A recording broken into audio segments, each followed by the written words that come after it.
70% हम बोलेंगे, 10% आप बोलेंगे। यस और नो बोल सकते हैं, इसमें कोई दिक्कत है नहीं। यस सभी लोग बोल सकते हैं ना। तो चलिए, मैं एक क्वेश्चन रहेगा आप लोगों से।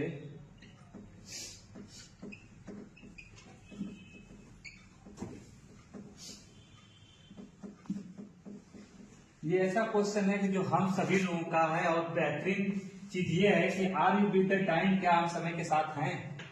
ये हर एक व्यक्ति से जुड़ा हुआ क्वेश्चन है, और शायद यहाँ से हर व्यक्ति वहीं से गुजरता है कि अगर हम समय के साथ हैं तो सब कुछ हमारे पास होता है, अगर हम समय से पीछे होते हैं तो कुछ भी नहीं होता हमारे पास।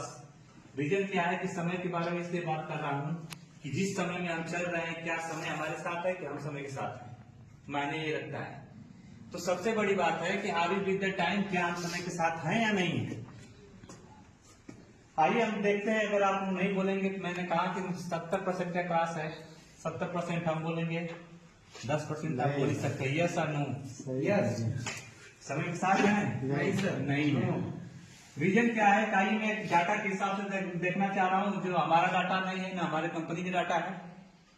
एपीजे अब्दुल कलाम का नाम सुने होंगे आप लोग। वो शास्त्री के साथ साथ वैज्ञानिक भी थे। उन्होंने एक रिसर्च पर देखा, ये डाटा अमीर लोग अमीर होते जा रहे हैं और गरीब लोग गरीब होते जा रहे हैं। इसका क्या रीजन है? बहुत सारी चीजें इस क्वेश्चन में छिपा हुआ है। आइए मैं डाटा को पहले प्रोवाइड करता हूं। डाटा था 1940 का समय था। 10 सदस्यीय परिवार का जीवन यापन करने के लिए 10 रुपया आता था और बड़े आराम से खर्चा चल जाता था। 1940 में 10 रुपया उस समय आता था तो बहुत बड़ा पैसा हुआ करता था। ये आपका ईयर है, ये आपकी फैमिली हो गई, और ये आपका मनी हो गया, पैसा आता है। ठीक है। 20 साल बाद फिर सर्वे होता है। 1960 का समय आता है, और उसी 10 सदस्य परिवार का जीवन यापन करने के लिए यहाँ पर 100 रुपया आने लगा। यहाँ भी वही खेला हो रहा था कि 60-70 रुपया खर्चा होने के बाद 30 रुपया, 25 रुपया, 20 रुपया तक सेविंग करके लोग अपने अकाउंट में रख लेते थे अपने हमारी बीमारी के लिए।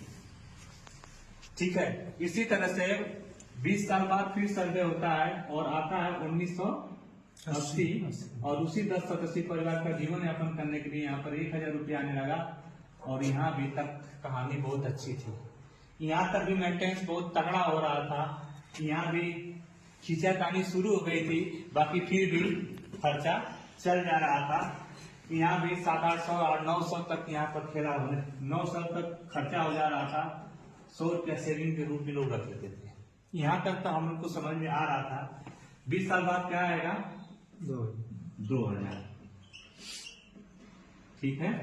जब ये 2000 में हम सब लोग मौजूद थे, यहाँ पर बैठा हर एक इंसान, सन 2000 में 10 सदस्यीय परिवार में जीवन यापन करने के लिए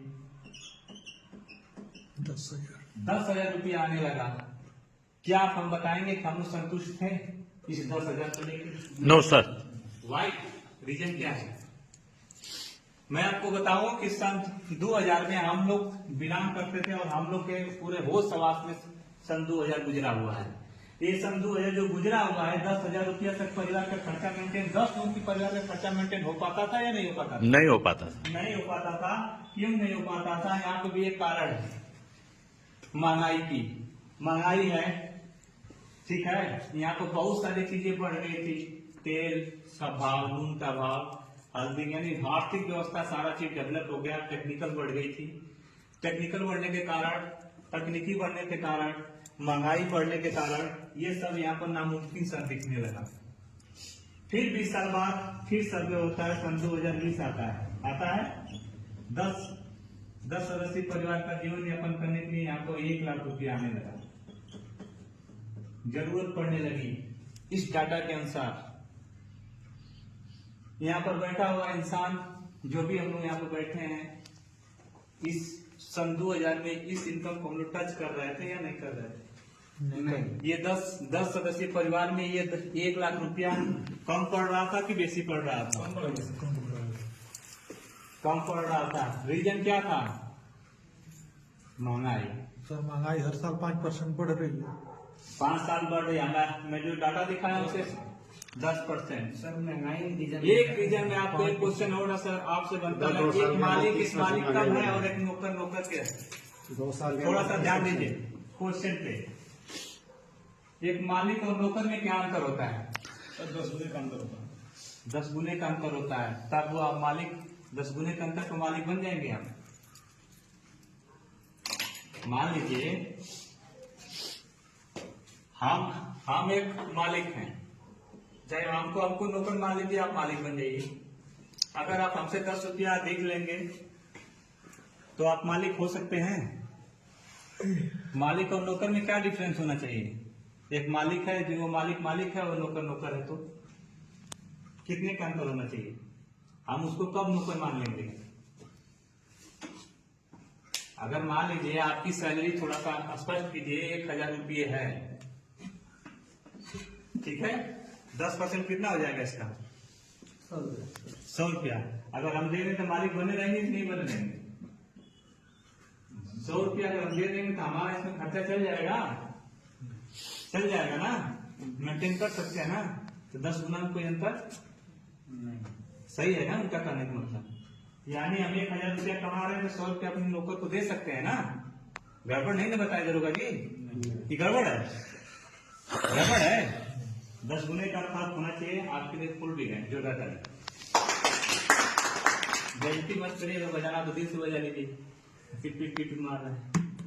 अच्छा तरह से ताले लीजिए। इसी तरह से आगे मैं चलता हूँ इस डाटा को। सन 2040 आएगा, कितने साल बाद? इसी 10 सदस्यीय परिवार का जीवन यापन करने के लिए, सिर्फ खर्चा मेंटेन करने के लिए कितना चाहिए? 10 लाख रुपए। सन 2040 में आपको सिर्फ खर्चा मेंटेन करने के लिए, अपने परिवार को मेंटेन करने के लिए, अपनी बिल को मेंटेन करने के लिए, अपनी बाइक को मेंटेन करने के लिए, अपनी कार को मेंटेन करने के लिए, अपनी बिजली बिल को मेंटेन करने के लिए, अगर आप अपने परिवार की शादी में, अपने बच्चों की शादी करने के लिए आपको कम से कम 10 लाख रुपया मंथली चाहिए। इस डाटा के अनुसार सिर्फ 10% का ग्रोथ है। और मालिक और नौकर की रेशियो भी समझ जाइए। अगर आप मालिक हैं, अगर आपको मालिक बनना है तो सन 2040 तक कम से कम 10 लाख रुपये आने चाहिए।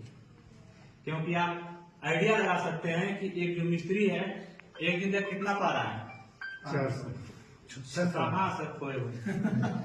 400 का लेवल ले रहा है।